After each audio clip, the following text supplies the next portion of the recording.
반갑습니다. 이번 주에는 사도 바울의 제2차 전도 여행 중에서 고린도에서의 활동을 살펴보도록 하겠습니다. 자, 오늘 함께 읽은 말씀을 보면은 사도 바울이 아테네를 떠나서 고린도에 도착했습니다. 아테네에서는 헬라 철학과 온갖 우상이 난무하는 분위기 가운데서도 몇 명이 주님을 영접하는 열매를 맺었습니다. 자, 아테네에 오기 전에는 빌립보, 데살로니가, 베르야 등지에서 유대인들의 숱한 박해에도 불구하고 많은 사람들이 주님께로 돌아오는 놀라운 역사가 있었습니다. 고린도. 자, 고린도가 요즘에 어느 나라에 있는지 혹시 들어봤습니까? 고린도는 그리스입니다. 그리스의 도시입니다. 그리스의 중남부, 아테네의 남서쪽에 위치해 있습니다. 아테네에서 80km 정도 떨어져 있는데 차로 운전해서 1시간가량 거리입니다.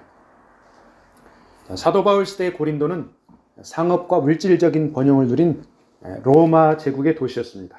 그래서 여러 인종들이 모여 살았습니다. 그리고 동서문화와 여러 종교들이 이렇게 혼합되어 있었습니다. 여러분들 비너스라는 이름 많이 들어봤죠? 비너스. 비너스를 다른 이름으로 아프로디테라고도 하는데 고린도에 사랑의 여신 아프로디테 신전이 있었습니다. 그 신전의 규모가 엄청나게 큽니다. 근데 1000명 이상의 여자 사제들이 종교적인 매춘을 그 당시에 벌였다고 합니다. 그 당시 고린도 사람들이 경제적으로 번영을 해서 아주 풍요로웠습니다. 그래서 생활이 아주 문란했습니다. 그래서 심지어는 고린도인들처럼 산다는 그 단어가 생겼는데 헬라어로 코린디아 제스타이라는 말인데 영어로는 to live like a Corinthian, 고린도인들처럼 산다. 이런 동사입니다. 그 뜻이 성적으로 문란하게 산다 이런 뜻입니다. 당시 고린도인들은 인간의 생명을 소모품처럼 여겨서 낙태, 그다음에 영아, 유기를 자행했다고 합니다. 경제적으로 풍요롭고 문화가 발달한 로마 제국의 도시가 도덕적으로 이렇게 타락한 것을 보며 사도 바울은 매우 애통한 심정으로 복음을 증거했을 것입니다. 오늘날에도 문명이 발달한 선진국의 부유한 도시들은 옛날 고린도의 타락한 모습들을 여지없이 답습하고 있습니다. 미국이나 유럽에서 합법적으로 낙태를 보장하고 동성애를 조장하는 그런 반성경적인 범죄 행위들을 광범위하게 자행하고 있습니다. 그런 와중에 지난 6월 말에 미국에서 우리 개신교인들, 복음주의자들에게 아주 반가운 소식이 하나 들려왔습니다. 미국 연방 대법원이 50여 년 전 로 대 웨이드 판결을 뒤집었습니다. 미국 여성 수백만 명이 함부로 낙태를 하지 못하도록 엄격하게 했습니다. 이 로 대 웨이드 판결이 무엇이냐? 1973년 미국 대법원이 임신 초기 여성의 낙태를 허용할지 안 할지 여성이 스스로 판단해야 한다는 그런 판결이었습니다. 이 판결은 여성의 성적 자기 결정권을 존중한다는 허울 좋은 명목하에 엄청나게 많은 태아의 소중한 생명이 짓밟히게 되는 그런 결과를 초래했습니다.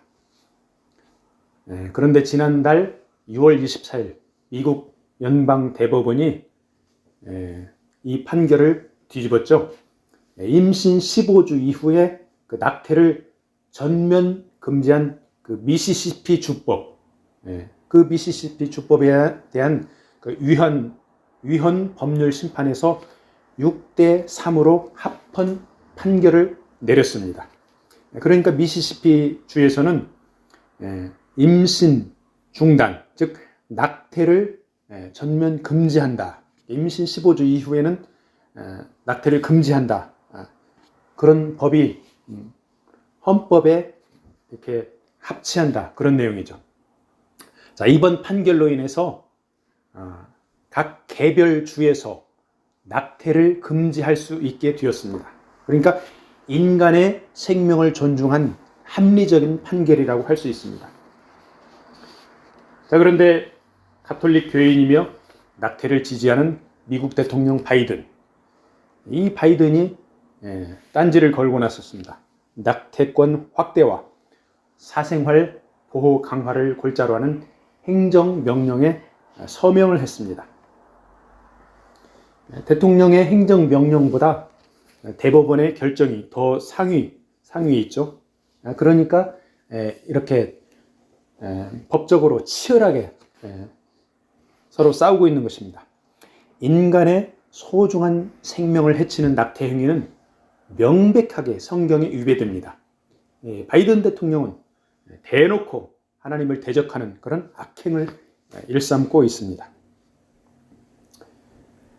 자, 요즘에 그 선진국에서 반려동물을 학대하면 어떻습니까? 법에 의해 처벌을 받습니다. 이렇게 반려동물을 학대해도 처벌을 받는데 태중에서 엄연히 살아있는 소중한 아기의 생명을 법으로 죽이고 있으니 애완견보다도 못한 낙태된 태아의 운명, 너무나도 비극적입니다. 경제적으로 번영하고 삶이 풍요롭고 문화가 발전하는 이면에는 하나님을 향해 끊임없이 도전하는 인간의 죄악된 본성이 자리 잡고 있습니다. 우리 그리스도인들은 풍요롭고 평안한 삶이 다가올 때 타락하면 어찌하나 하는 긴장된 마음으로 성경으로 되돌아가야 합니다.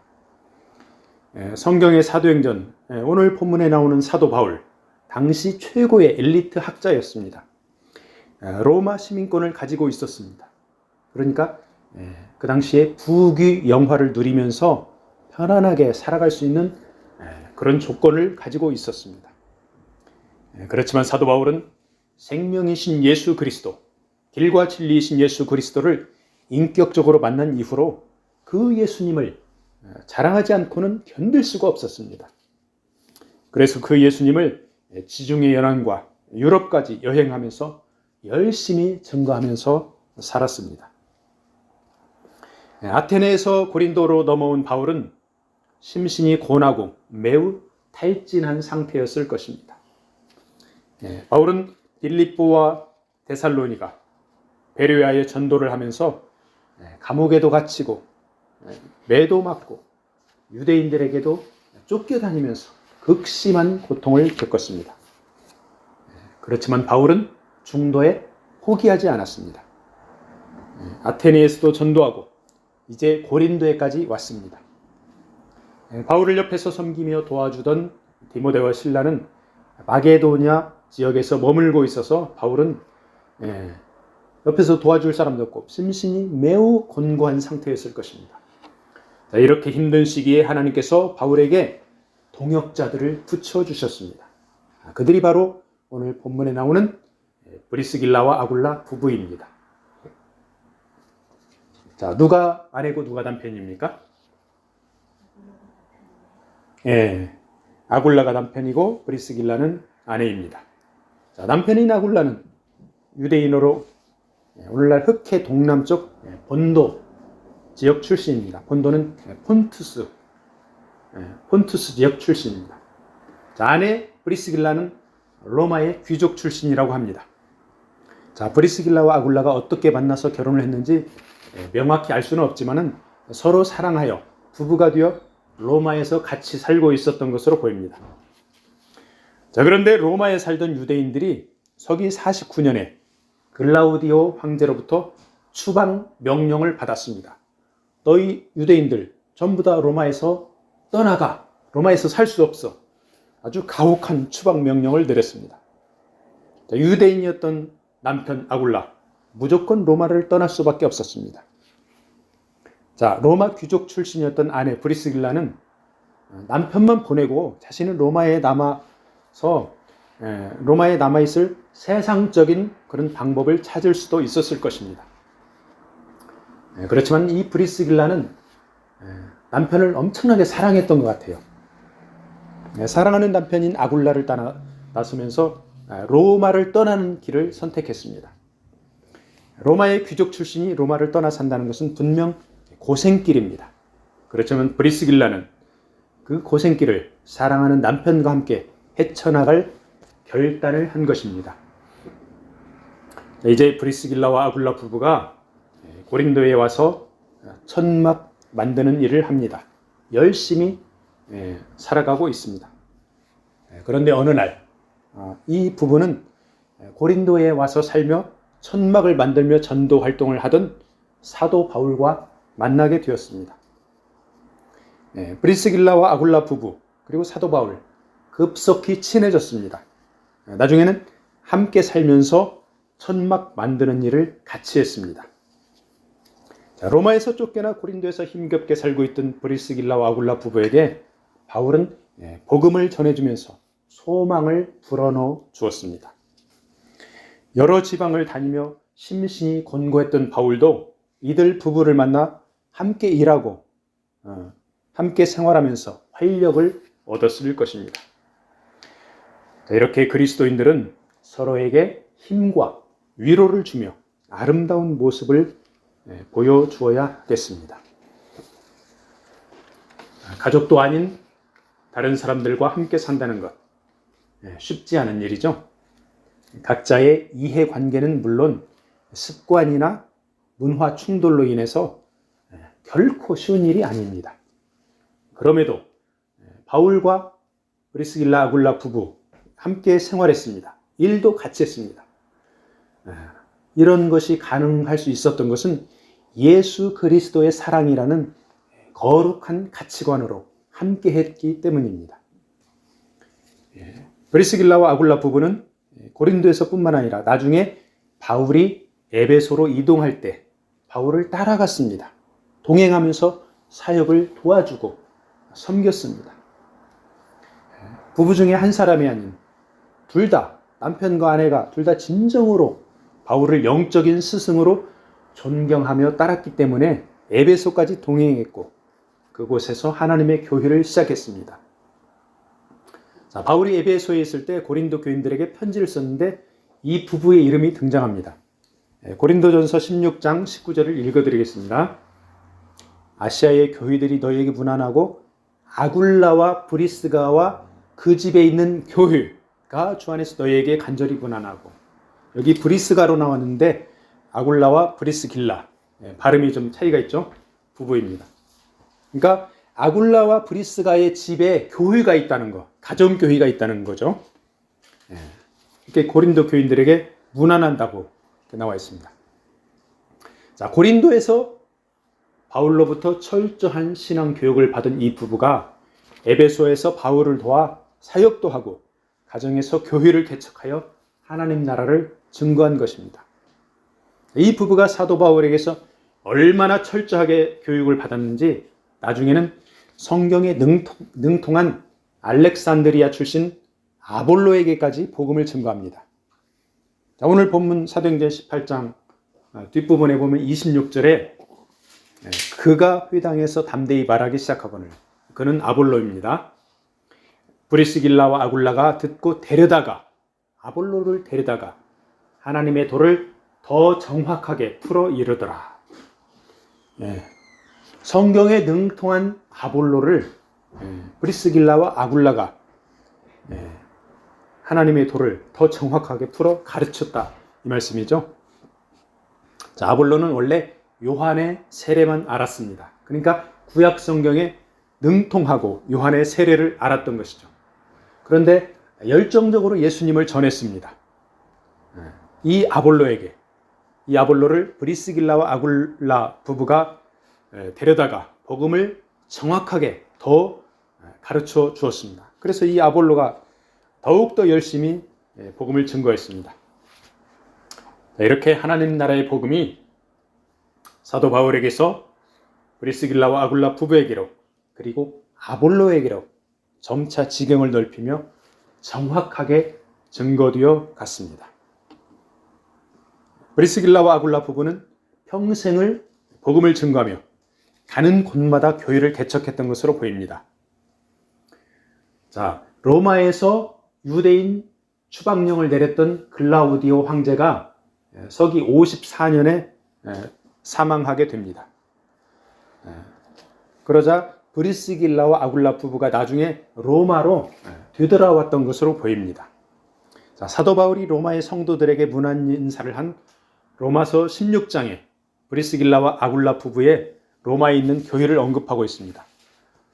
로마서 16장 3절에 보면은 너희는 그리스도 예수 안에서 나의 동력자들인 브리스가와 아굴라에게 문안하라. 로마서 16장 4절 그들은 내 목숨을 위하여 자기들의 목까지도 내놓았나니 나뿐 아니라 이방인의 모든 교회도 그들에게 감사하느니라. 로마서 16장 5절 또 저의 집에 있는 교회에도 문안하라. 그러니까 브리스길라와 아굴라 부부의 집에, 로마에 있는 집에 교회가 있었다, 이 말씀이죠. 고린도에서 바울과 만나 함께 살며 일도 하고 복음을 배웠던 브리스길라와 아굴라 부부는 평생을 바울과 아름다운 관계를 유지합니다. 영적인 스승인 바울을 위해 목숨을 내어놓을 정도로 헌신과 충성을 하게 됩니다. 오늘날 교인들은 어떻습니까? 교인들은 물론 목회자들까지도 서로 등들리고 살아가는 그런 모습들을 종종 볼 수 있습니다. 참으로 안타깝기 짝이 없습니다.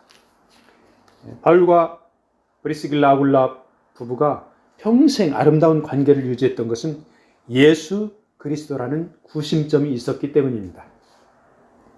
오늘날 우리 그리스도인들도 예수님 중심, 하나님 중심으로 살면 아름다운 인간관계를 형성할 수가 있습니다. 그렇지만 자기 중심이나 이해관계에 따라가면 아름다운 그리스도인의 관계를 맺기가 힘들어집니다.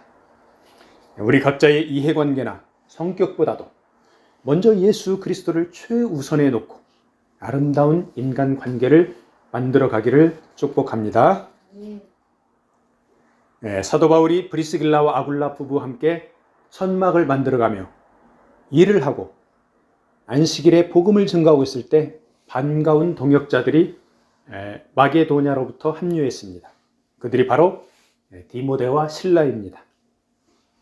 4절에 보면은 바울이 안식일마다 회당에서 강론하며 유대인과 헬라인을 권면한다고 말씀하고 있습니다. 그러니까 안식일마다 강론을 하니까 평일에는 무엇을 합니까? 먹고 살기 위해서 생업에 종사했다. 천막을 만들었다. 그 얘기죠. 자, 이제 실라와 디모데가 고린도에 와서 바울을 돕게 되자 바울은 생업의 문제가 어느 정도 해결된 것으로 보입니다. 그래서 하나님의 말씀에 붙잡혀 하나님의 말씀에 붙잡혔다고 본문에 말씀하고 있죠. 하나님의 말씀에 붙잡혀 안식일은 물론 평일에도 유대인들에게 예수는 그리스도라 밝히 증거합니다. 그런데 강팍한 유대인들이 복음을 받아들이지를 않습니다. 바울을 대적하며 비방합니다. 그래서 사도 바울이 유대인들을 향해서 옷을 탈탈 털어버립니다. 그러면서 너희 피가 너희 머리로 돌아갈 것이요 나는 깨끗하니라. 이후에는 이방인에게로 가리라. 이렇게 말합니다. 그래서 사도 바울의 별명이 이방인의 사도입니다. 하나님의 택한 백성 이스라엘 민족이 구세주 예수님을 배척하고 사도들까지 핍박하는 하나님을 대적하는 행위를 서슴지 않습니다.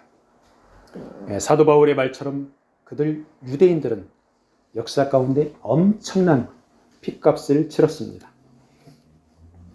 자, 안식일마다 회당에서 바울이 복음을 전했는데 유대인들이 받아들이지 않자 바울은 이방인들에게로 향했습니다. 자, 이방인들에게 복음을 전하는 장소로 디도 유스도가 자기 집을 내어줍니다. 그래서 사도 바울은 디도 유스도의 집에서 이방인들에게 복음을 증거합니다. 자, 사도 바울의 일행의 수가 증가했습니다. 자, 사도 바울이 있습니다. 그 다음에 마게도니아에서 온 실라 디모데가 있습니다. 그리고 브리스길라 아굴라 부부가 있습니다. 그리고 디도 유스도까지 여러 명이 고린도 사람들에게 복음을 힘차게 증거했습니다. 강팍한 유대인들이 복음을 받아들이지 않았지만은 유대인 회당장 그리스보와 온 가족이 복음을 받아들이는 반가운 뉴스도 있었습니다. 그리고 수많은 고린도 사람들이 복음을 듣고 믿어 세례를 받게 되었습니다. 이제 그리스도인들이 된 문란한 고린도 사람들, 그들이 하나님 나라의 거룩한 백성들이 된 것입니다. 이렇게 고린도에서 전도의 열매들이 맺혀가고 있을 때 주님 예수께서 환상으로 바울에게 나타났습니다. 그러면서 말씀했습니다. 두려워하지 말며 침묵하지 말고 말하라. 이렇게 위로해 주셨습니다. 오늘 사도행전 18장 본문 9절, 10절 밤에 주께서 환상 가운데 바울에게 말씀하시되 두려워하지 말며 침묵하지 말고 말하라. 내가 너와 함께 있음에 어떤 사람도 너를 대적하여 해롭게 할 자가 없을 것이니 이는 이 성중에 내 백성이 많음이라 하시더라. 아멘. 사도 바울 일행은 1년 6개월을 고린도에 머물면서 그들에게 하나님의 말씀을 가르쳤습니다. 이렇게 하나님의 교회가 고린도에서 성장하고 있는 것을 보면서 강팍한 유대인들이 또 시비를 걸어옵니다. 유대인들이 아가야 총독 갈리오에게 바울을 고발합니다. 당시 아가야 지방의 중심 도시가 바로 고린도였습니다. 아가야 총독 갈리오는 유대인들의 고발을 너희들끼리 알아서 하라 기각해 버립니다. 화가 난 유대인들, 이들이 회당장 소스데네를 법정 앞에서 마구 때립니다. 그렇지만 갈리오는 상관하지 않습니다. 여러분들 요새 법원 앞에서 누가 사람을 때리면 엄청나게 큰일이죠. 그런데 법정 앞에서 회당장이 두들겨 맞고 있는데도 총독 갈리오 상관하지 않습니다. 너네들끼리 알아서 하라. 그러니까 유대인들의 종교 문제에 관여하지 않겠다 이 말이죠. 그 당시 유대인 회당장은 유대 사회에서 상당히 존경받고 영향력 있는 인물이었습니다. 그런데 그 회당장을 법정 앞에서 때린 것을 보면은 전임 회당장 그리스보에 이어 이 소스데네도 복음을 받아들여 주님의 제자가 된 것으로 보입니다. 사도 바울은 고린도 교회에 편지하면서 나중에 고린도 교회에 편지하면서 그 문안 인사에 이 회당장 소스데네를 언급합니다. 고린도전서 1장 1절을 읽어드리겠습니다. 하나님의 뜻을 따라 그리스도 예수의 사도로 부르심을 받은 바울과 형제 소스데네는 이렇게 나오죠. 사도 바울 일행을 핍박하는 강팍한 유대인들이 보니까 수많은 고린도 사람들이 주님의 제자가 되고 있습니다. 심지어는 유대인 회당장 그리스보와 소스데네까지도 바울이 전하는 복음을 믿습니다. 강팍한 유대인들이 바울을 법정에 고발까지 했지만 주님께서는 환상에서 바울에게 말씀하신 대로 해를 입지 않도록 지켜주셨습니다. 주님께서는 고린도 성중에 내 백성이 많음이라 이렇게 말씀하셨습니다. 사도 바울 일행은 하나님께서 준비한 영혼들을 제자 삼는 일에 충성을 다했습니다. 하나님 나라는 이렇게 순종하는 신실한 종들에 의해서 차츰차츰 그 지경을 넓혀 간 것입니다. 하나님 나라가 세워지는 것은 주님의 일이기도 하면서 주의 종들의 사역입니다. 즉 주님의 일을 주의 종들이 위임받아 사명을 감당하는 것입니다. 그렇게 볼 때 사도 바울은 철저히 주님을 위해 사역을 감당했습니다. 자기 자신을 위해서 복음 증거를 한 것이 아닙니다. 우리 그리스도인들은 예수 이름을 증거하고 생명의 복음을 증거하는 것이 사명입니다. 교회 이름과 교단의 세력과 사역자의 이름을 크게 하는 것이 결코 사명이 아닙니다. 예수 그리스도를 머리로 하는 하나님의 교회를 아름답게 세워가는 것이 사명인 것입니다. 말씀을 마무리하겠습니다. 사도 바울이 아테네에서 전도할 때 단지 몇 명만이 복음을 받아들였습니다. 그런데 고린도에서는 수많은 사람들이 믿고 세례를 받았습니다. 여러 가지 원인이 있겠지만 고린도에서는 충성스러운 동역자 브리스길라와 아굴라 부부와 디도 유스도를 만났습니다. 그리고 신실한 제자들은 디모데와 실라까지 합류했습니다. 우리 그리스도인들이 각자 열심히 충성하는 것이 매우 소중합니다. 그런데 함께 동역할 수 있는 아름다운 믿음의 형제 자매를 만나면 금상첨화입니다. 하나님 나라를 힘있게 세워갈 동역자들을 붙여달라고 기도해야 하겠습니다. 브리스길라와 아굴라 부부는 가는 곳마다 가정교회를 세우고 복음을 전하고 스승인 바울을 헌신적으로 섬겼습니다. 고린도에서는 천막을 만들면서도 바울을 힘써 섬겼고 에베소로 사역지를 옮겨가는 바울을 따라가 가정교회를 세워 복음을 증거했습니다. 이후에 로마로 돌아가서도 가정의 교회를 세워 하나님 나라를 세워 나갔습니다. 변함없이 꾸준히 헌신하는 브리스길라와 아굴라 부부의 헌신은 사도 바울에게 큰 힘과 위로가 되었을 것입니다. 복음을 전하다가 힘들고 지칠 때 주님께서 우리에게도 바울에게 주신 동일한 말씀을 주실 줄로 믿습니다. 사도행전 18장 9절 10절을 읽어드리고 오늘 말씀을 마치겠습니다. 두려워하지 말며 침묵하지 말고 말하라. 내가 너와 함께 있으며 어떤 사람도 너를 대적하여 해롭게 할 자가 없을 것이니 이는 이 성중에 내 백성이 많음이라. 아멘.